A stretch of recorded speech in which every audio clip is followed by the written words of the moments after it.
Georgie Carter ressemblait à un cadavre. Pendant ces temps, elle ne va plus jamais lever de son lit. Plus les jours passaient, elle s'est rapprochée davantage de la mort. La guérison de Georgie Carter, c'est l'un des miracles les plus mystérieux, les plus extraordinaires de tous les ministères du prophète William Branham, bien avant la visite de l'ange du Seigneur.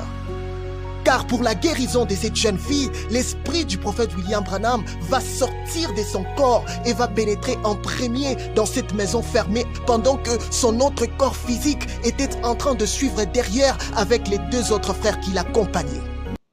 Bienvenue dans ce nouveau numéro Chronique de Branham 2025 que nous avons intitulé Le mystère Georgie Carter. Ce film va retracer le processus de la guérison de cette jeune fille, Georgie Carter, dans la petite ville de Milltown, dans l'état d'Indiana.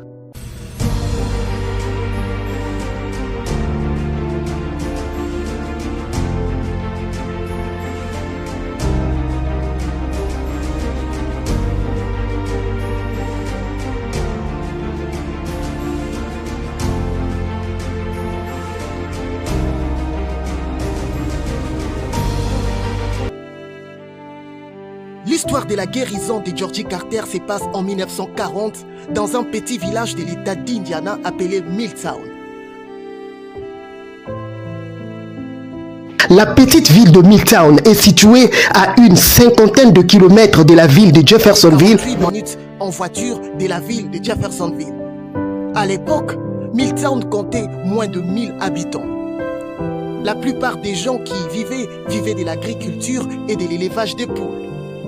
C'est ici que vivait dans cette maison la petite Georgie Carter avec ses parents. Voici comment Georgie Carter va tomber malade. Un drame familial. Au cours des années 20 à Milltown, la petite Georgie Carter fut en parfaite santé et pleine de vie, profitant de l'amour de son père et de sa mère. Elle allait à l'école, sortait avec sa mère pour de petites courses ménagères. En ces moments, la petite Georgie va développer le talent de pianiste, ce qui va plaire fortement à ses parents qui vont tout de suite décider d'inscrire Georgie Carter aux leçons de piano. Mais pour aller suivre ses cours de piano, son propre oncle va de temps en temps se porter volontaire d'accompagner la petite fille. Très rapidement, cet oncle va malheureusement développer des idées très malsaines, jusqu'à ce qu'un jour, lorsqu'il accompagnait la fille, l'oncle va s'abuser de Georgie. Le pire était que l'oncle fut atteint d'une sorte de tuberculose rare qu'il va malheureusement transmettre à la fille de suite à son acte horrible. À partir de ces jours-là, la vie de la petite Georgie va complètement basculer. Petit à petit, les premiers symptômes vont apparaître à l'école, à la maison et un peu partout. Ses parents vont l'amener à l'hôpital. Mais cette sorte de tuberculose à l'époque n'avait aucune piste de guérison par la médecine. Petit à petit, l'état de Georgie va se détériorer et s'aggraver. Georgie devenait de plus en plus faible jusqu'à ce qu'elle ne va plus être en mesure de s'élever de son lit. Et pendant près de 9 ans, Georgie Carter va rester couchée sur son lit, nourrie par sa mère comme un bébé. Plus les jours passaient, elle s'est rapprochée davantage de la mort. Elle s'affaiblissait et ressemblait de plus en plus à un cadavre.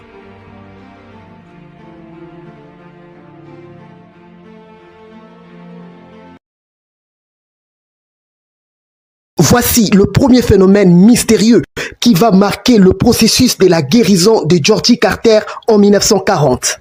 1940, ville de Jeffersonville. Ce soir-là, le prophète William Branham prend sa voiture et démarre. Il se dirige vers la maison de sa mère pour passer la soirée avec elle et y passer la nuit. Car à l'époque, après la mort de sa femme Hope, il ne s'était pas encore remarié avec Meda Broy. Et il lui arrivait de temps en temps de passer nuit chez sa mère. Lorsqu'il arrive auprès de sa mère Ella Branham, cette dernière va accueillir le prophète avec joie. Pendant ces temps, dans la ville de Milltown, Georgie Carter va recevoir un petit magazine qu'elle va se mettre à lire sur son lit. Dans ces magazines, Georgie va lire le témoignage de la guérison d'une jeune fille de 15 ans qui fut paralysée et couchée au lit comme elle pendant plusieurs années. L'article disait que cette jeune fille fut miraculeusement guérie par la présence et la prière d'un prédicateur du nom de William Branham. Ces témoignages vont faire naître un déclic dans la foi de Georgie Carter. Elle va directement se dire « Oh, si Dieu pouvait faire en sorte que ce même Branham puisse aussi venir prier pour moi, je vais me lever de mon lit comme cette autre jeune fille. » Georgie ne savait pas qu'à cet instant, sa foi venait de toucher le trône des dieux. Pendant ces temps, à Jeffersonville, Branham va passer nuit dans la maison de sa mère. Un phénomène très mystérieux va se produire dans le ministère du prophète William Branham. La colonne de feu, l'ange du Seigneur, vint visiter le prophète William Branham sous la forme d'une nuée. C'est cette visite qui sera l'élément déclencheur qui va marquer le processus du miracle ou du mystère des guérisons de Georgie Carter. Tout de suite, Branham va entrer dans une vision où il va voir un agneau dans un désert sombre en train de bêler et faire sortir le son « Milltown, Milltown ». Le prophète ne savait pas que cet agneau qui bêlait dans cette vision, puis en réalité Georgie Carter, qui était en train de lire ces magazines qui parlaient de la guérison de cette autre jeune fille paralytique. Le lendemain dans son église, le Branham Tabernacle, le prophète va parler de sa vision à son assemblée et va demander s'il y avait quelqu'un qui connaissait peut-être un endroit appelé Milltown. C'est ainsi qu'un croyant de son église, du nom de George Wright, va l'informer qu'il vivait à Milltown et qu'il pouvait bien l'y amener. Quelques jours après, Branham et George Wright vont se mettre en route direction Milltown. Lorsque Branham et George Wright vont finalement arriver à Milltown, ils vont s'arrêter dans un centre commercial. Puis, le prophète va se trouver une petite caisse en bois. Il va y monter pour essayer de voir s'il pouvait prêcher aux passants. Quelques instants après, George Wright va lui dire qu'il devait aller livrer quelques œufs à ses clients. Les deux vont de nouveau se mettre en route sur les rues de Milltown. En cours de route, Branham va apercevoir une vieille église baptiste blanche. George Wright va l'expliquer qu'il s'agit en fait d'une église baptiste qui a fermé ses portes depuis un temps. Et le pasteur est parti. C'est dans cette église que le prophète va commencer ses premières réunions de réveil à Milltown, car il ne savait pas que Dieu l'avait envoyé à Milltown pour cette jeune fille, Georgie Carter, qui s'approchait de la mort. Lors de ce réunion de Branham dans cette église baptiste, un monsieur du nom de Bill Hall va se convertir lors d'une soirée, alors que le prophète était en train de prêcher sur la repentance.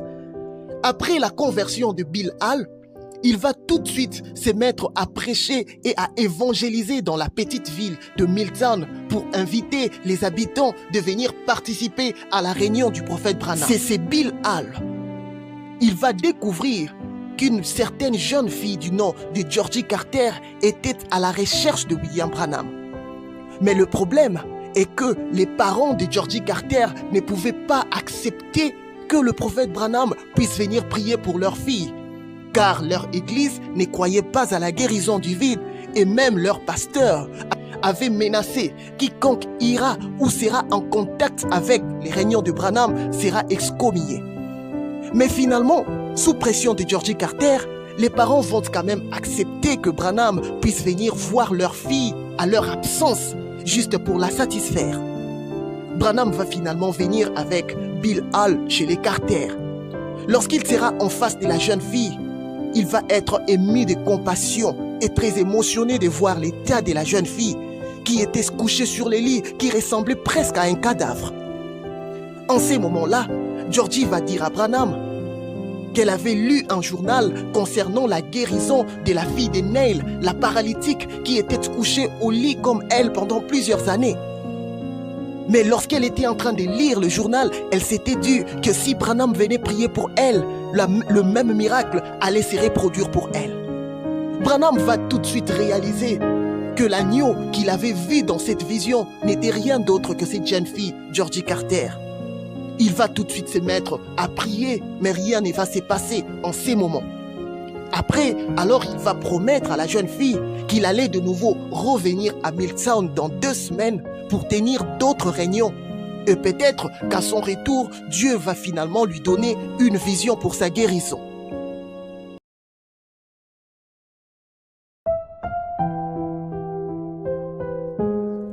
Deux semaines vont passer, Branham va de nouveau retourner à Milltown. Il va alors, un samedi, amener ses convertis dans la rivière Totem Fort de Milltown pour les baptiser. Pendant ces temps-là, Georgie Carter, ayant reçu l'information que le prophète était en train de baptiser à Milltown et que même cette jeune fille du témoignage qu'elle avait vu dans le magazine était aussi à Milltown pour se faire baptiser, Georgie va se mettre à s'agiter et commencer à se dire combien je voudrais déjà que Branham puisse être ici pour prier pour moi. Si j'étais déjà guéri, je serais en ces moments en train de me faire baptiser comme toutes les autres personnes. Après le service de baptême, le prophète Branham va se rendre dans la forêt sur recommandation de Dieu, car l'heure de la guérison de Georgie Carter avait sonné. Lorsqu'il arrive dans la forêt, il s'est mis à prier. Et tout de suite, la colonne de feu va descendre et va dire au prophète, va chez les Carter, car ainsi dit le Seigneur, cette jeune fille, Georgie Carter, va être guérie. Branham va tout de suite retrouver le frère George Wright et Bill Hall. Il va leur dire, allons chez les Carter. Si je suis un vrai prophète, dans les minutes qui vont suivre, Georgie Carter va se lever de son lit. C'est l'ainsi dit le Seigneur. Ils vont alors démarrer le véhicule et vont se mettre en route direction la maison des Carter. Pendant ces temps, chez les Carter, la maman des Carter, voyant sa fille qui devenait de plus en plus hystérique, en train de s'agiter, elle va alors se décider d'entrer dans la cuisine et va commencer à maudire William Branham en disant à Dieu, « Ô Seigneur, maudis ces vauriens de Branham. Chasse-lui de cette ville, il essaye d'embrouiller ma fille et lui donne des fausses promesses de guérison. » Alors qu'elle disait cela, Branham était encore en route, s'approchant de plus en plus de leur maison. La maman des Carter va soudainement voir apparaître sur les murs de sa cuisine, vers la fenêtre, l'image du Seigneur Jésus apparaître. Puis soudainement, d'une façon mystérieuse, cette image du Seigneur Jésus va se transformer et elle va voir le prophète Branham qui s'avançait avec sa Bible. Prise de panique, la maman va courir et sortir de la cuisine pour informer à sa fille ce qu'elle venait de voir. À cet instant, elle va écouter un klaxon dehors. Elle part vite à la fenêtre pour regarder. C'était Branham qu'elle venait à peine de voir dans la cuisine, dans sa vision de Jésus. La mère va s'évanouir. À ces moments-là, le prophète Branham va voir comme si quelque chose était en train de quitter son corps. C'était son autre lui, en forme et esprit, qui sortait de son corps. L'esprit du prophète Branham avançait devant lui, alors que son autre corps physique était derrière, en train de marcher derrière lui et ces 2 hommes qui l'accompagnaient. L'esprit va traverser la porte en premier. Puis l'autre Branham physique va venir ouvrir la porte sans toquer et va entrer dans la maison des Carter. Une fois à l'intérieur de la maison des Carter, sous une forte onction du Saint-Esprit, il va observer la jeune fille et va se mettre à parler et lui dire ceci. « Sœur Georgie, le Seigneur Jésus que tu aimes m'est apparu dans le bois au travers de sa lumière mystérieuse. Il m'a dit que tu seras guérie si je t'impose les mains. Alors, ainsi dit le Seigneur, au nom du Seigneur Jésus-Christ, j'ordonne au diable de te quitter. Tiens-toi debout, lève-toi et sois guéri. » En ces moments, la fille va commencer à se redresser, malgré ses pieds faibles, malgré son corps faible. Georgie Carter va se lever de son lit. Elle s'est mise à courir et elle sortit dehors. Elle s'est mise à bénir les fleurs et les pelouses. Cela faisait 9 ans qu'elle n'en avait jamais vu. Elle n'avait jamais vu l'extérieur de sa maison, ni les fleurs, ni les pelouses.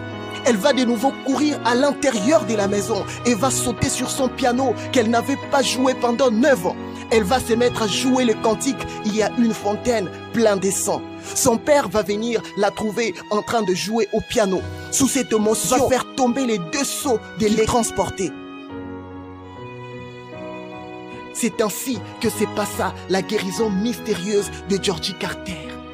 Elle va plus tard devenir pianiste pendant toute sa vie dans cette même église baptiste où le prophète Branham tenait ses réunions.